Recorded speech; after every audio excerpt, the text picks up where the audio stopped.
Hey, it's Geoff Mosher with another Inside the Birds Minute. It is Monday afternoon. It's the day after the Eagles lose to the Seahawks 17-9 in the wild card round, and a lot of the discussion is centered on Jason Peters. If you saw on the Inside the Birds YouTube channel that you're watching this on, you'll see I posted a video last night of Jason Peters pretty much saying that he wants to return in 2020, that he still thinks he can play, that he graded out well, comparing himself to the other left tackles in the league that made the Pro Bowl, and that he's got no plans to retire. So I posted that video on our YouTube channel. A lot of people have watched it. A lot of people have reacted. A lot of the reactions are not positive. There are people, a lot of them, fans, who want to see the Eagles cut the cord with Jason Peters and not have him come back, and that it's time for him to go. He'll be 38 later this month, so when the season starts next year in September, he'll be almost closer to 39.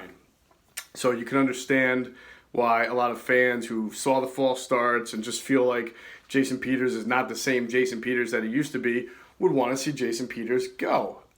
I don't blame anybody. You drafted Andre Dillard in the first round. You traded up, so that means you gave up assets to get him. I completely understand the idea of wanting to go ahead with Andre Dillard and say goodbye to Jason Peters, but hear me out, because I think I have a solution, if the sides are willing to accept it, that could work out, that would keep Jason Peters in an Eagles uniform, but maybe not in the role that he's had in the past. First of all, I talk about this a lot. I think that there's a lack of creativity sometimes in the NFL, in teams, in dealing with older veteran players who can still play. We've seen guys in this league who are just freaks of nature and can play for a long time. Tom Brady's doing it. Drew Brees is doing it. Frank Gore is doing it. I use the Eric Weddle analogy sometimes. Eric Weddle was a really good player for the San Diego Chargers for a long time, a safety.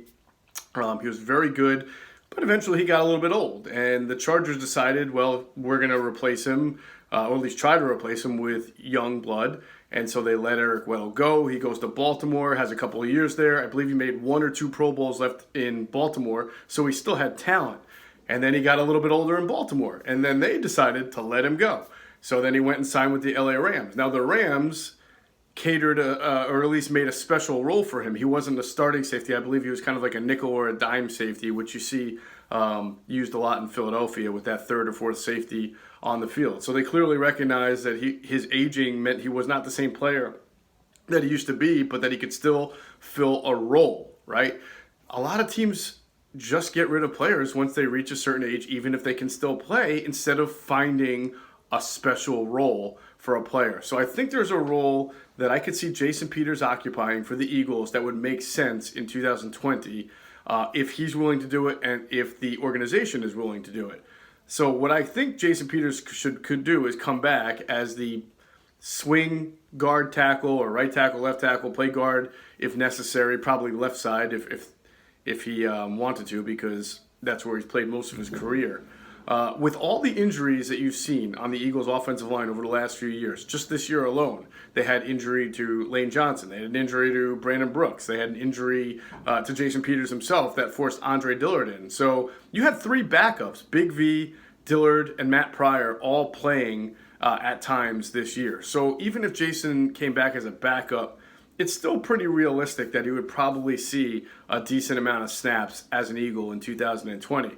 But I think there's also ways to get him on the field as a backup just to be able to maximize his usage. Certainly you saw Doug Peterson this year use 13 personnel with an extra offensive tackle playing that tight end role, whether it's Big V or whether it was Dillard. You can put Jason Peters out there, give yourself that extra offensive tackle, give yourself some beef to run the ball, or it's a perfect example of, or a perfect opportunity to get him on the field as an extra offensive lineman, but then run play action off it because you know he can still pass block as well. You can do that 5 or 6 times a game on top of whatever usage you might get from him as a backup in 2020. So the bottom line is you can bring Jason Peters back, find a creative role for him. He's not a starter, but he's still playing in every game. The only thing you'd have to compete with in that regard is whether another team wants to sign him as a starter. You've got teams all over the league that are really struggling at the offensive tackle position, might look at the tape and say, you know what, even a 38-year-old Jason Peters for a year is better than what we've got.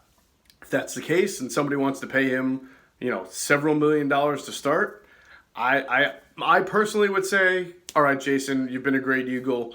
Go ahead, take that money. I would not bring Jason Peters back to start at left tackle 16 games and beyond next year because I already invested a lot of draft capital in getting Andre Dillard. He had his 1 year to sit on the bench. You don't want to invest all that to have a guy sit on the bench for 2 years. This is not, a situation like where Aaron Rodgers, you're comfortable with sitting behind Brett Favre for 4 years because Favre is a quarterback. This is an offensive tackle who gets hurt fairly often and did again get hurt and come out of games this year. You did see Andre Dillard get in there for a few games. Eventually, you do have to cut the cord. I do believe in that.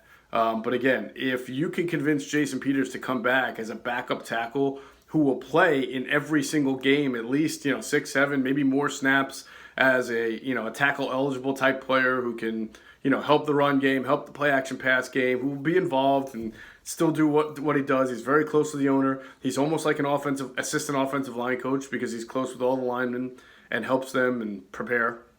He's very valuable to the organization. You don't have to let him walk.